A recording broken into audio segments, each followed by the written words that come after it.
सिरमौर जिले के गिरिपार हाटी क्षेत्र के जनजातीय बिल को लागू करने में हो रही देरी के खिलाफ आज कफोटा में हाटी कल्याण मंच ने विरोध प्रदर्शन किया। नाराज लोगों ने हाटी बिल लागू न होने के लिए केंद्र सरकार को जिम्मेदार ठहराया है। समिति ने स्पष्ट किया कि केंद्र सरकार जल्द स्पष्टीकरण दे ताकि हाटी जनजातीय अधिनियम को जल्द लागू किया जा सके। कल्याण मंच के कार्यकर्ताओं का कहना है कि प्रदेश सरकार ने कुछ बिंदुओं पर स्पष्टीकरण को लेकर केंद्रीय मंत्रालयों को पत्र लिखे हैं, मगर 3 महीने बीत जाने के बाद इन पत्रों का जवाब नहीं आया, जिसकी वजह से प्रदेश सरकार के स्तर पर असमंजस की स्थिति बनी हुई है। हाटी कल्याण मंच ने बताया कि केंद्र सरकार द्वारा पत्रों के जवाब में हो रही देरी के चलते क्षेत्र के युवा उनके अधिकारों से वंचित रह रहे हैं। हाटी विकास कल्याण मंच द्वारा जो है वो एक रैली का आयोजन किया गया। इसमें केंद्र सरकार से साफ शब्दों में मांग की गई है कि हिमाचल सरकार ने 4 महीने से जो चिट्ठी आपको स्पष्टीकरण के लिए भेजी है, आप उसका स्पष्टीकरण क्यों नहीं दे रहे हैं? भाजपा के प्रदेश अध्यक्ष राजीव बिंदल इस पर क्यों बात नहीं कर रहे हैं? यहाँ से जो भाजपा के चुनिंदा सांसद है सुरेश कश्यप जी, वो इस पर बात क्यों नहीं कर रहे हैं?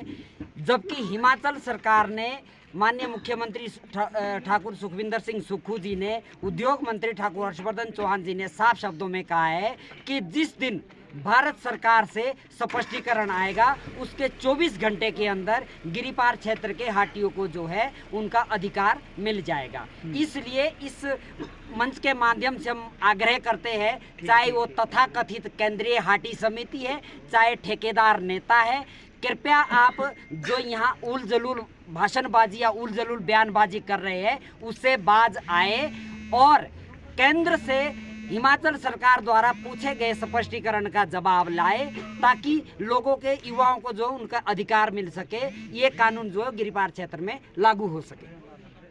पहले मैं तो आपके चैनल के सभी दर्शकों के आपको सबका नमस्कार करता हूँ सबको। दूसरा जो आपने प्रश्न किया है, देखिए ये अभी का जो दौर चल रहा है ना, असली आप देखो तो कुछ नहीं है इसमें। एक जो केंद्रीय हाटी समिति जो अपना प्रदर्शन कर रही है ना, जो काम इन्होंने बहुत अच्छा 4 अगस्त से पहले किया था, प्रयास किए थे, बहुत अच्छे प्रयास किए थे, सबने सराहना की थी। लेकिन अब क्या हो रहा है कि अब सिर्फ इन्होंने एक गाली गैंग तैयार कर दी है।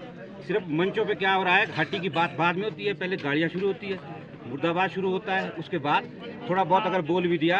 और आप ये देखो कि ठीक है, आप किसी भी पार्टी का समर्थन करते हैं, कोई कुछ भी करते हैं, लेकिन अभी तो जो चुनी हुई सरकारें हैं, चाहे हमारी स्टेट में चाहे सेंटर में, अभी तो मुद्दा उनसे सुलझेगा, ना कि उनके मुर्दाबाद लगाने से। इसलिए मैं ज़्यादा इस पर बोलूँगा नहीं, सिर्फ इतनी सी बात कहूँगा कि हिमाचल सरकार ने जो स्पष्टीकरण के लिए दिल्ली चिट्ठी भेजी है, उसका वापस स्पष्टीकरण देने में क्यों इतना विलम्ब हो रहा है? क्या बात है इसमें? कम से कम ये बात भी आप सार्वजनिक करो कभी, लेकिन उसके बावजूद आप ये बोलते हैं कि नहीं, ये स्पष्टीकरण आएगा ही नहीं।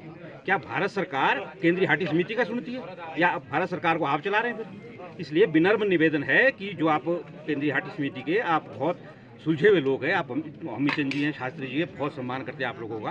कम से कम आप तो इस लाइन से हट के जो आपने पिछले 30-40 सालों से जो आपने किया है उसको कोई अंजाम तक पहुंचाओ, हम आपसे उम्मीद रखते हैं। और खासकर डॉक्टर अमित चंद जी, आप बहुत अच्छा काम कर रहे हैं। अभी भी मैं देख रहा हूँ आप इन चीज़ों से दूरी बनाए हैं, जहाँ पर ये गाली गलौज वाले मंच होते हैं। शास्त्री जी, हम आपसे भी ऐसी उम्मीद करते थे, लेकिन आप ऐसे मंचों को आप शेयर कर रहे हैं, बहुत दुर्भाग्यपूर्ण है। लेकिन अब भी समय है, लोकतांत्रिक व्यवस्था में जो चुनी हुई सरकारी होती है उनके माध्यम से काम होते हैं। इसलिए आप छोड़ो हर्षवर्धन जी की बात माननी नहीं माननी। अरे जब मुख्यमंत्री, प्रदेश के मुख्यमंत्री बोल रहे हैं कि जैसे ही दिल्ली से स्पष्टीकरण आएगा हम तुरंत इसको लागू कर देंगे, क्या मुख्यमंत्री झूठ बोलते हैं? कहीं दिल्ली वाला भी तो किसी स्टेट के मुख्यमंत्री का झूठ, गलत बात बोलते हैं? कल जयराम जी ने इसी बात को दोहराया है। तो कम से कम आप भी अब थोड़ा शांत दिमाग से छोड़ जाइए, पीछे क्या हुआ, विधानसभा के चुनाव में क्या हुआ, लेकिन अब की परिस्थिति क्या है उसके अनुसार काम कीजिए। बहुत बहुत धन्यवाद।